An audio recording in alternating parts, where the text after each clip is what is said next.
Paix et grâce sur toi au nom puissant de Jésus. Paix et grâce sur toi, maman Kabebi. Paix et grâce sur ta famille aussi au nom puissant de Jésus. Paix et grâce sur toi, la team. Que le Seigneur soit avec toi, que l'Esprit du Seigneur soit avec toi et que tu sois rempli de l'Esprit de Dieu, que tu sois rempli de l'Esprit de prière. Nous sommes heureux de vous retrouver encore ce matin et nous croyons que l'Éternel vous a gardé. Nous croyons que l'Éternel vous a protégé. Nous croyons qu'il a pris soin de vous comme un père prendrait soin de ses enfants. Et comme je vous ai promis jeudi, j'ai dit nous avons 2 jours, 3 jours que nous allons prier. Nous avons vendredi, samedi et la semaine qui va suivre. Et oui, tu vas faire ces prières même dimanche et tu vas prier pendant 3 jours. Et je crois que tu vas renverser cet hôtel satanique et maléfique dans le nom puissant de Jésus. Et n'oublie pas, toutes les prières que Maman Kabibi a l'habitude de donner, il faut les suivre. Et ça va te faire du bien. J'ai l'habitude de dire que l'Éternel t'a béni, que tu es une team bénie. Ce sont des proclamations prophétiques, des proclamations positives que tu devrais embrasser parce que l'Éternel est avec toi. L'Éternel t'accompagne. L'Éternel veut que tu sois heureux. L'Éternel veut ton bien, car il dit, voici les projets que j'ai formés sur vous, projets de bonheur et non projets de malheur. Et nous y croyons, c'est pourquoi nous tenons ferme. Nous croyons que l'Éternel n'est pas un homme pour mentir, ni un fils de l'homme pour se repentir. Ce qu'il a dit, il le fait. Il a dit à Abraham, quitte ta terre, va dans une terre où je te montrerai, je ferai de toi le père des nations. Et il a fait. Il a promis à Sarah un enfant. Malgré son âge avancé, Sarah est devenue enceinte. L'Éternel est tellement bon. Il a promis qu'il allait ressusciter Lazare et il l'a fait. Il a dit qu'il est venu ici pour guérir les malades, pour ouvrir les yeux des aveugles et cela s'est accompli au nom de Jésus. Il n'a pas laissé son sein voir la corruption comme il a promis. Tout ce que l'Éternel a promis jusqu'ici, il l'a toujours fait parce qu'il est un Dieu bon. Il est notre Père et nous devons y croire au nom de Jésus. Matthieu 26, versets 36 à 42. N'oubliez pas que nous parlons sur la destruction des autels maléfiques. Nous parlons sur la destruction des autels maléfiques. Israël était sous l'influence d'un autel maléfique et l'ennemi s'est accaparé de lui. La Bible dit Israël fut très malheureux.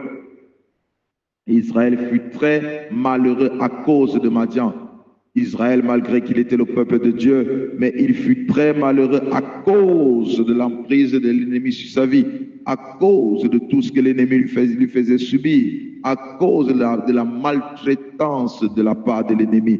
Israël était très malheureux. Tu peux être enfant de Dieu et ta vie est misérable. Tu peux être enfant de Dieu et mener une vie misérable. Tu dois le savoir. Tu peux être enfant de Dieu et être malheureux. Tu peux être enfant de Dieu et ne pas connaître le bonheur. Parce que si tu ne te laisses pas conduire par l'Esprit de Dieu, tu ne vivras pas les promesses de l'Éternel. Car il est écrit, ceux qui sont conduits par l'Esprit de Dieu sont fils de Dieu. Et ce matin, je parle aux fils de Dieu. Je parle au Fils de Dieu. Si tu es Fils de Dieu, dis Amen dans les commentaires. Parce que c'est à toi que je m'adresse, toi qui fais partie de cette hymne. Parce que je crois que tu es Fils de Dieu. Je crois que tu es enfant de Dieu. Et que tu es ici pour faire la volonté du Seigneur. Matthieu 26, verset 36 à 42. Matthieu chapitre 26, verset 36 à 42. Matthieu chapitre 26, verset 36 à 42. Là-dessus, Jésus alla avec eux dans un lieu appelé Gethsémane. Et il dit aux disciples, asseyez-vous ici pendant que je m'éloigne pour prier. Verset 37, il prie avec lui Pierre et les 2 fils de Zébédée. Et il commença à éprouver de la tristesse et des angoisses. Verset 38, il leur dit, alors mon âme est triste jusqu'à la mort. Restez ici et veillez avec moi. Puis, ayant fait quelques pas en avant, il se jeta sur sa face et pria ainsi. Mon Père, s'il est possible que cette coupe s'éloigne de moi, toutefois, non pas ce que je veux, mais ce que tu veux. Et il vint vers ses disciples qu'il trouva endormis. Et il dit à Pierre, vous n'avez donc pu veiller 1 heure avec moi? Veillez et priez afin que vous ne tombiez pas dans la tentation. L'esprit est bien disposé, mais la chair est faible. Verset 42. Il s'éloigna une seconde fois et pria ainsi. Père, s'il n'est pas possible que cette coupe s'éloigne sans que je la boive, que ta volonté soit faite. Il revint et les trouva encore endormis, car les yeux étaient appesantis. Il les quitta et s'éloigna. Il pria pour la troisième fois, répétant les mêmes paroles. Tu dois noter que Jésus pria pour la troisième fois, répétant les mêmes paroles. Il pria pour la troisième fois, répétant les mêmes paroles. Il y a des prières que nous devons faire sans nous arrêter. Nous devons faire jusqu'à son exaucement. Nous avons appris que si tu pries pour un sujet 2 fois et que tu continues à prier pour le même sujet, signifie que tu n'as pas la foi. Ça, c'est un mensonge. C'est un mensonge parce que je peux prier aujourd'hui, j'attends la réponse demain. Si je ne vois pas la réponse, je continuerai à prier jusqu'à ce que je vois la réponse. C'est parce que j'ai la foi que je continue à prier. Parce que j'ai la foi en Dieu que je continue à demander à Dieu ce que je n'ai pas encore reçu. Parce que j'ai la foi en Dieu, je sais qu'il le fera, que je continue à demander. Paul avait un problème. Il a prié 3 fois, dit la Bible. Mais le Seigneur lui a dit, ma grâce te suffit.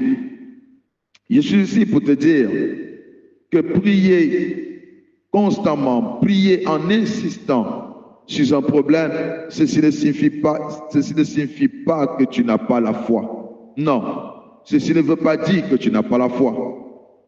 Quand tu as une situation difficile, quand tu es en face d'une situation difficile, tu dois prier et continuer de prier. Tu dois prier sans t'arrêter. Tu dois prier sans abandonner. Le Seigneur n'est pas avec ceux-là qui abandonnent. Le Seigneur est avec ceux qui persévèrent dans la prière. Quand tu demandes une chose, tu ne l'obtiens pas. Tu dois continuer à la demander jusqu'à ce que tu l'obtiennes.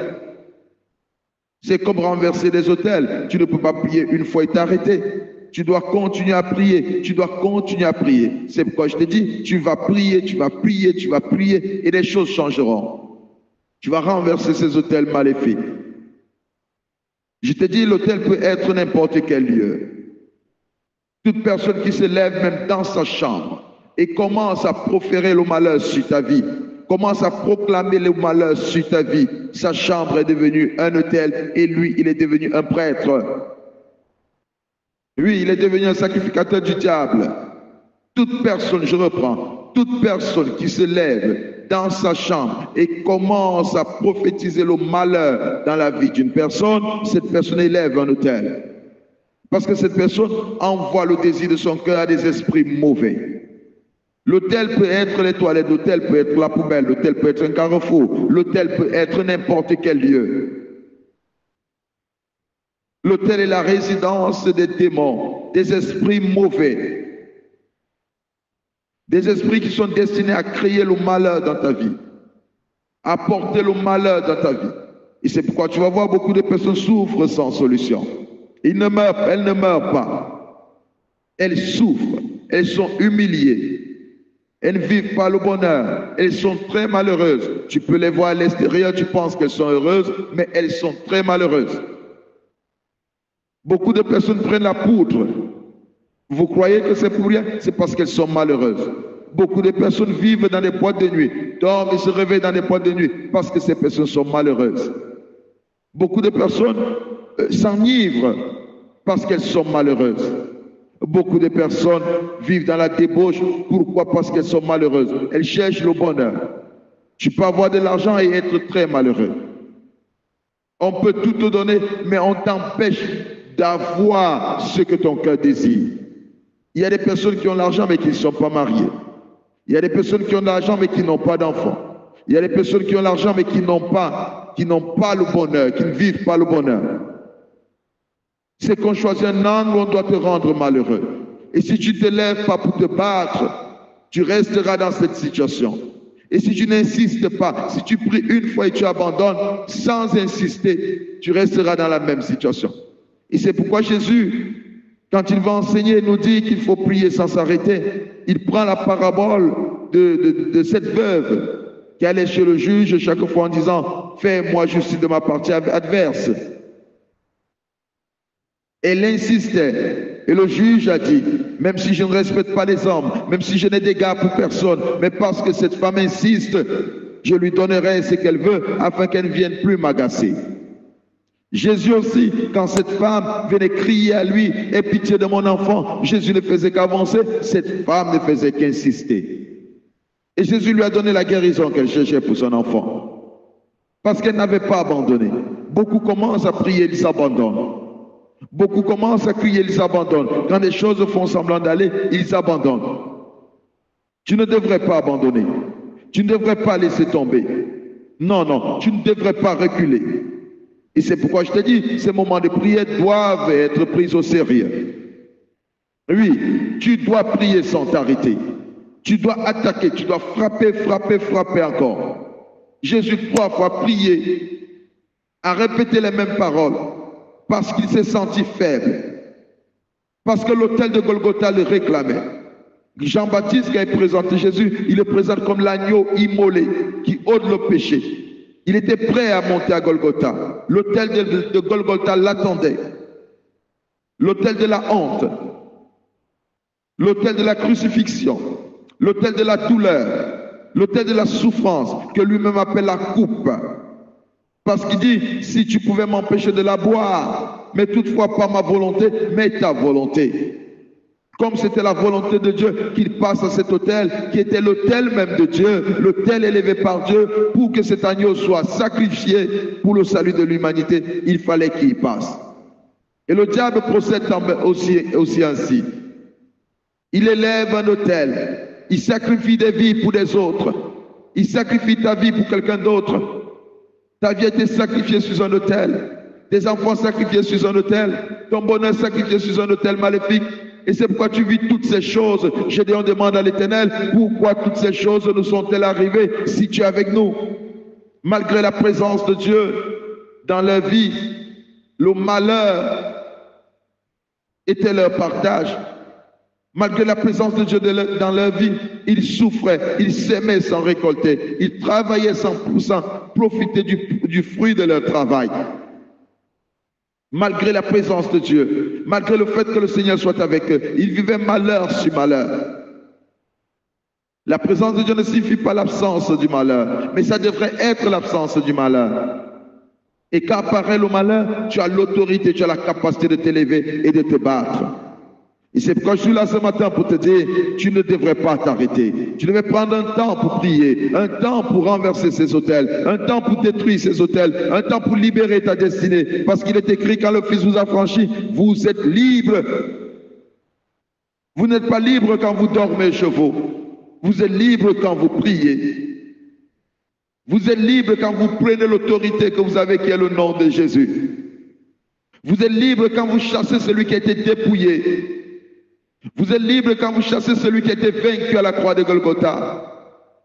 Vous êtes libre quand vous vous levez et criez contre les autels maléfiques. Vous êtes libre quand vous vous levez et réclamez votre liberté et proclamez votre liberté. C'est alors que vous êtes libre. Vous n'êtes pas libre en dormant. Vous n'êtes pas libre en fermant votre bouche. Vous êtes libre quand vous prenez votre autorité. Parce que le Seigneur dit, vous chasserez les démons en mon nom. Il dit, vous chasserez. Il n'a pas dit, je les chasserai. Il dit, vous chasserez. Vous avez l'autorité, vous avez le pouvoir. Et c'est pourquoi Luc dit, nous avons le pouvoir de marcher sur toute puissance des ténèbres. Ça veut dire, ce n'est pas le Seigneur qui marchera sur les puissances des ténèbres. Ce n'est pas lui qui dominera. Il a dominé et il nous a remis cette autorité. C'est à nous de dominer. C'est à nous de dominer. C'est à nous de dominer, c'est à nous de prier, c'est à nous de prendre l'autorité, c'est à nous de lutter, de nous battre. Comme Paul dit, nous n'avons pas à lutter contre la chair et le sang, mais nous avons à lutter, nous avons à lutter contre les principautés et les dominations. Tu dois lutter. Si tu ne veux pas lutter, c'est que tu ne veux pas posséder. Chaque territoire est barricadé, chaque territoire est possédé. Et tu dois vaincre avant de posséder ce territoire. Et ça, c'est une loi spirituelle. Que le Seigneur te bénisse. Que le Seigneur te bénisse. Que le Seigneur te fasse du bien. Que le Seigneur te fasse du bien. Alors, ce matin, Tu vas bénir le Seigneur. Je te dis, chaque fois que tu veux te lever pour la prière, tu dois apprendre à bénir le Seigneur. Nous te glorifions, Père. Nous t'élevons et nous t'exaltons. Tu es le Dieu de notre salut. Tu es notre force. Tu es tout ce que nous avons. Tu es tout ce que nous désirons. Tu es celui qui nous fait du bien. Nous te bénissons pour le nom de Jésus que tu nous as donné. Nous te bénissons parce que tu as dépouillé les principautés et les dominations. Nous te bénissons parce que, Père éternel, tu as fait que nous ayons autorité sur eux. Nous te bénissons pour ton esprit que tu nous as donné. Nous te bénissons pour ce don de la vie qui est Jésus-Christ. Nous te bénissons pour ce nom qui est au-dessus de tout nom. Ce nom que tu nous as donné, le nom de Jésus, par lequel nous avons autorité sur toute puissance des ténèbres, par lequel nous pouvons chasser les démons, par lesquels nous pouvons libérer le captif, par lesquels nous pouvons guérir celui qui est malade, par lesquels, Père éternel, nous pouvons ramener à l'existence des choses qui n'existent pas comme si elles existaient. Reçois toute la gloire et l'honneur, Seigneur. Reçois l'adoration au nom de Jésus. Écoute-moi bien, voici le premier sujet. Tu vas retirer ton nom de tout autel maléfique. Tu dois savoir que Dieu, quand il appelle Abraham, il dit, Abraham, je rendrai ton nom grand. Mais il dit, Abraham, sors de ta patrie. Abraham, dans sa patrie, Dieu ne rendra pas son nom grand. Abraham doit sortir de sa patrie. Tout commence par le nom. Le nom a une influence, soit positive ou négative. Et au travers de ton nom, on attaque ta personne, on attaque ta famille, on attaque tes biens. On peut t'appauvrir au travers de ton nom. On peut te tuer au travers de ton nom. On peut te détruire au travers de ton nom. Et ton nom, s'il est sous un autel maléfique, tu peux connaître tous les malheurs que tu connais. Parce que ton nom est ton identité, ton nom est ta personne. Et tu dois t'élever pour retirer ton nom de tout autel maléfique qui existe sur la terre. Tout autel maléfique qui existe sur cette terre. Tu dois retirer ton nom, le nom de ta famille, le nom de tes enfants. Tu dois les retirer obligatoirement au nom de Jésus. Et voici comment tu devrais prier. Au nom de Jésus, moi, Amadou, je retire mon nom de tout autel maléfique qui existe sur cette terre au nom puissant de Jésus. Tout autel maléfique qui a reçu mon nom, je le retire au nom de Jésus. Je retire le nom de mon conjoint. Je retire le nom de mes enfants. Je retire le nom de ma famille. De tout autel maléfique au nom de Jésus. Tout autel maléfique qui existe. Je retire mon nom. Je retire le nom de mon épouse. Je retire le nom de mon conjoint. Je retire le nom de ma famille. Au nom puissant de Jésus, de tout autel maléfique. Tu dois te concentrer et tu dois continuer cette prière sans t'arrêter. Considère que ton nom doit être roi. Il est écrit, Jésus a reçu le nom au-dessus de tous les noms. Il a reçu un nom au-dessus de tous les noms. Le nom de Jésus a été oint pour guérir. Le nom de Jésus a été oint pour faire du bien. Le nom de Jésus a été oint pour être craint. Le nom de Jésus est comme une clé, c'est comme un marteau. Et c'est ainsi avec tout nom. Si ton nom n'est pas oint pour vaincre, tu ne vaincras pas. Si ton nom n'est pas oint pour dominer, tu ne peux pas dominer. Il y a des personnes, entendre seulement parler de leur nom, s'inspire la crainte. Il y a des personnes, parce qu'ils portent tel nom, elles sont bénies. Il y a des personnes aussi, parce qu'elles portent tel nom, elles sont maudites. Pourquoi? Parce que quand on prend ton nom, on le met dans un autel maléfique, on prophétise du malheur sur ton nom. Le nom de votre famille, on peut prophétiser le malheur. Et quand tu retires ton nom, le nom de ton conjoint, le nom de ta famille, de tout autel maléfique, ceci signifie que tu veux que ton nom soit béni. C'est pourquoi Dieu dit à Abraham, je rendrai ton nom grand. Je rendrai ton nom grand. Je vais déverser mon onction sur ton nom et qu'il devienne grand. Et c'est pourquoi il a changé le nom d'Abraham. Je ne t'envoie pas changer ton nom, je t'envoie retirer ton nom de tout autel maléfique. Retire le nom de tes enfants. Tu les appelles chacun par leur nom. Tu retires le nom de tes enfants. Tu retires le nom de ton mari. Tu retires le nom de tout le monde, de tout autel maléfique. Le deuxième sujet. Tu vas retirer ta vie de tout autel maléfique au nom de Jésus. Quand je parle de ta vie, c'est ta vie spirituelle, c'est ta vie sociale, tout ce qui te concerne. Tu dois retirer ta vie de tout autel maléfique. Tu peux être vivant, mais quand ta vie est sacrifiée, ça veut dire que tout est sacrifié. Ta vie spirituelle peut être sacrifiée. Tu n'as pas la force de te battre spirituellement. Tu es dominé par certaines choses qui ne devraient pas dominer.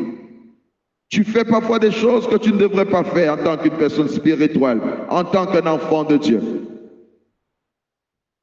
Et quand ta vie sociale est sacrifiée, tu vis une vie de misère. Et c'est pourquoi il est important de retirer ta vie de tout autel maléfique. Voici comment tu vas prier. Moi, Amadou, au nom de Jésus, je retire ma vie, la vie de ma famille, la vie de mon conjoint, de tout autel maléfique au nom puissant de Jésus. Je retire ma vie, la vie de mon conjoint, la vie de ma famille, la vie de mes enfants, de tout autel maléfique au nom de Jésus. Je retire ma vie spirituelle, ma vie sociale au nom de Jésus, de tout autel maléfique. Oui, quand tu retires ta vie, des choses commencent à changer. Parce qu'il y a des gens qui ont prophétisé le malheur sur ta vie. Il y a des gens qui ont décidé que tu ne vivras pas heureuse. Il y a des gens qui ont décidé que des choses ne marcheront pas. Et quand tu retires ta vie, tu dois t'attendre à un changement. La troisième des choses, tu as ta destinée. Tu as ton futur. Beaucoup de personnes ont vu leur destinée sacrifiée. Pourtant, Dieu a formé des plans, des meilleurs plans, le plan de bonheur, le projet de bonheur et non le projet de malheur. Ça veut dire qu'il y a des gens qui ont une destinée malheureuse. Quand Dieu dit que j'ai formé sur toi les projets de bonheur et non les projets de malheur, ceci signifie que quand il y a des projets de malheur qui s'accomplissent, ce n'est pas le plan de Dieu. Ça ne vient pas de Dieu. Et ta destinée doit être une destinée glorieuse, remplie de succès. Et ton futur doit être glorieux. Et c'est pourquoi tu dois prier comme ceci. Au nom de Jésus, moi, Amadou, je retire ma destinée, je retire mon futur de tout autel maléfique au nom de Jésus. Je retire la destinée de mon conjoint, la destinée de mes enfants, de tout autel maléfique au nom de Jésus. Tu dois prier en insistant. Tu ne dois pas t'arrêter. Tu dois insister là-dessus. Et tu dois y croire, bien-aimé.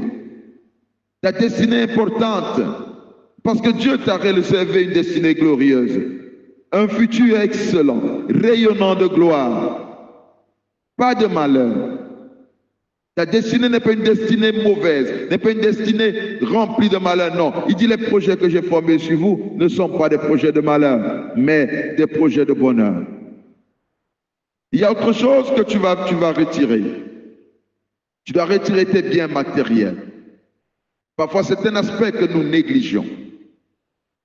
Quand tes finances sont sacrifiées, c'est le malheur qui t'accompagne. Quand tu recevras tes finances, ça sera le gaspillage et le gaspillage. Tu ne feras rien de bon. Et quand tes biens matériels sont sacrifiés, tu ne peux rien faire. Tu ne peux même pas construire. Tous les projets que tu as, quand ils sont sacrifiés dans un hôtel, tu vas voir que ces projets n'avanceront pas, ne connaîtront pas de succès. Et tu vas dire, je suis appelé à rien faire. Et pourtant, tu es appelé à faire des choses grandes. Et c'est pourquoi tu vas retirer de tout hôtel maléfique tes biens, ta prospérité. Tu dois retirer cela de tout hôtel maléfique. Tes biens matériels, tes finances, au nom de Jésus. Tu vas prier comme ceci. Au nom de Jésus, je retire de tout hôtel maléfique mes biens matériels et mes biens financiers. Au nom de Jésus, je retire de tout hôtel maléfique mes finances et mes biens matériels. Au nom de Jésus, je retire de tout hôtel maléfique les finances de mes enfants, les finances de mon mari, leurs biens matériels. Au nom de Jésus. Je retire de tout hôtel maléfique les finances de mon conjoint, les biens de mon conjoint, au nom puissant de Jésus. Tout ce qui appartient à ma famille, je retire cela de tout hôtel maléfique. Et c'est pourquoi vous allez voir, bien-aimés dans le Seigneur, quand quelqu'un a touché au fétiche, il a construit des maisons, il a acheté des voitures, mais dès qu'il meurt, des choses commencent à aller en fumée, des choses commencent à disparaître, parce que ces biens appartenaient à un Dieu maléfique. Et dès qu'il n'est plus, ce Dieu maléfique ne veut pas que les enfants profitent. Des choses commencent à disparaître, des choses commencent à se gâter. Il ne se retrouve plus. Pourquoi? Parce que ces biens appartiennent à un Dieu.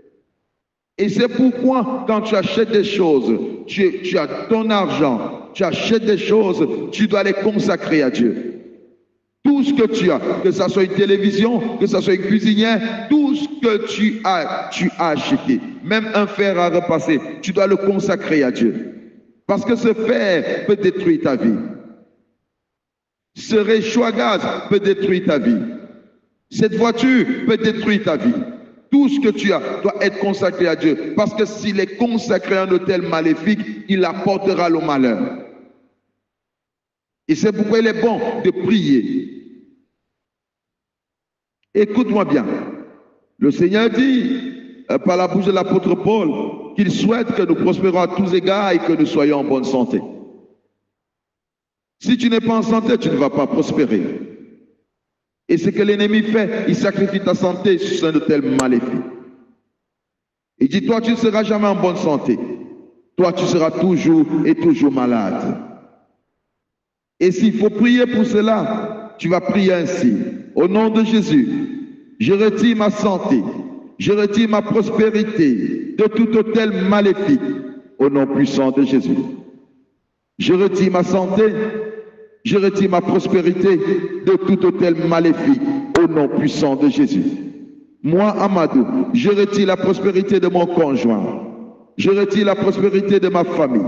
Je retire la prospérité de mes enfants. Je retire leur santé. Je retire ma santé de tout hôtel maléfique au nom de Jésus. Et tu pries en insistant. C'est ce que nous ferons samedi. Aujourd'hui, je te montre, je t'enseigne comment tu dois aller pas à pas. Parce que, bien aimé, il y a des personnes qui ne sont que malades. Cette maladie s'en va, une autre s'ensuit. Ils passent leur vie malade à être malade, médicament sur médicament, hôpital sur hôpital. Ils ne connaissent jamais la bonne santé. Je connais une maman qui est toujours malade. Et cette maman, une fois, sa sœur lui a dit, on a demandé que je te donne à la sorcellerie. Mais j'ai dit, je ne veux pas te perdre. Et j'ai pris ta santé, je l'ai sacrifiée à la sorcellerie. Et c'est pourquoi, ma grande sœur, tu es toujours malade, tu es toujours malade. Elle ne va pas mourir, elle va tomber malade. Si elle a un peu d'argent, elle gaspille dans sa maladie. Elle ne sait pas acheter un vêtement, elle ne sait rien acheter de bon. Tout ce qu'elle sait acheter, ce sont des médicaments. Et ça, quand on sacrifie tes finances, quand on sacrifie ta prospérité, quand on sacrifie ta santé, c'est tout ce que tu feras ton temps, tu passeras ton temps à faire. Il est très important, bien aimé, de se lever et de prier. Il est très important de se lever et de prier. Et maintenant, tu vas retirer tes projets, tout ce que tu as comme projet, de tout hôtel maléfique. Vous savez, il y a des gens qui ont des grands projets, mais ils n'arrivent jamais à l'accomplir. Pourquoi? Parce qu'on a dit que toi, tu n'accompliras rien. On a sacrifié tous tes projets dans un hôtel maléfique. Ça peut être un projet de mariage qui n'aboutira pas. N'importe quel projet. Ça peut être un projet banal. Ça commence par un projet banal qui ne s'accomplit jamais. Et c'est pourquoi tu vas prier ainsi. Au nom de Jésus, je retire de tout hôtel maléfique tous mes projets. Si tu as certains projets en tête, tu peux les citer. Tu vas dire tous mes projets, tout mon succès, je le retire de tout hôtel maléfique au nom de Jésus. Je retire de tout hôtel maléfique tous mes projets, tous mes succès au nom puissant de Jésus. Et tu vas le faire en insistant. Tu vas continuer à insister, tu vas continuer à insister. Et ainsi, tu verras que chaque projet que tu auras va s'accomplir. Oui, il est important de te lever. Tu as des grands projets. Tu as appelé à des grandes réalisations. Et tu dois y arriver. Tu dois y arriver. Tu dois réaliser ces choses parce que l'Éternel t'attend là-bas. Parce que l'Éternel t'a donné les moyens pour le faire. Et quand tes projets sont sacrifiés, tu ne trouveras pas le financement parce qu'ils ont prophétisé le malheur sur tes projets. Et après, tu vas détruire maintenant tout hôtel maléfique. Tout hôtel maléfique. Tu dois le détruire. Tu dois renverser. Tu dois renverser. Et après avoir renversé l'hôtel maléfique, tu dois prophétiser sur toi. Samedi, nous nous retrouvons pour mettre en pratique tout ce que nous avons dit maintenant. C'est-à-dire pour prier. Et je ne sais pas comment le Seigneur va nous conduire la semaine prochaine. Je ne sais pas comment le Seigneur va nous conduire. S'il nous conduit toujours dans la prière, nous y serons. Et si tu as besoin de prier, de continuer à prier, tu peux laisser dans les commentaires.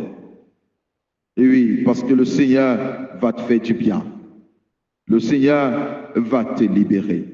Le Seigneur va y restaurer ta vie. Il a dit à Gédéon, tu battras Madian comme un seul homme. Quand l'autel est renversé, tu vas de victoire en victoire. Quand l'autel est renversé, tu vas de gloire en gloire. Quand l'autel est renversé, tu vas d'accomplissement en accomplissement. Quand l'autel est renversé, c'est la victoire qui t'attend. Sois pleinement béni, sois glorifié. Que le nom de Jésus soit béni. Au nom de Jésus-Christ. Amen. Je t'aime, Seigneur.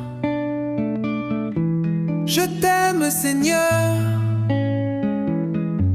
Je t'aime, Seigneur, car tu es tout pour moi. Dans ma vie ce jour, Père, je ne compte que sur toi,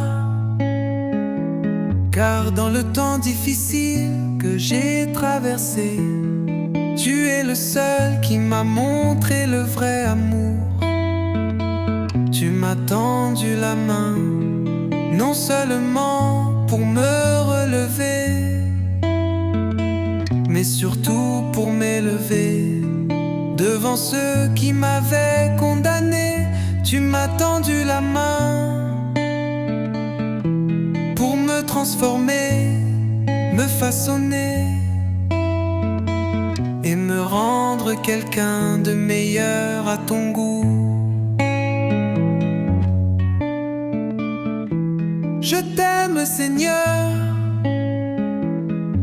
Je t'aime, Seigneur, car tu es tout pour moi. Dans ma vie ce jour, Père, je ne compte que sur toi, car dans le temps difficile que j'ai traversé, tu es le seul qui m'a montré le vrai amour. Je t'aime, Seigneur. Je t'aime, Seigneur. Je t'aime, Seigneur, car tu es tout pour moi. Dans ma vie ce jour, Père, je ne compte que sur toi, car dans le temps difficile que j'ai traversé, tu es le seul qui m'a montré le vrai amour. Tu m'as tendu la main, non seulement pour me relever, mais surtout pour m'élever devant ceux qui m'avaient condamné. Tu m'as tendu la main pour me transformer, me façonner et me rendre quelqu'un de meilleur à ton goût. Je t'aime, Seigneur. Oui, je t'aime, Seigneur. Je t'aime, Seigneur. Je t'aime, Seigneur. Je t'aime, Seigneur. Oh, je t'aime, Seigneur. Je t'aime Seigneur, je t'aime Seigneur.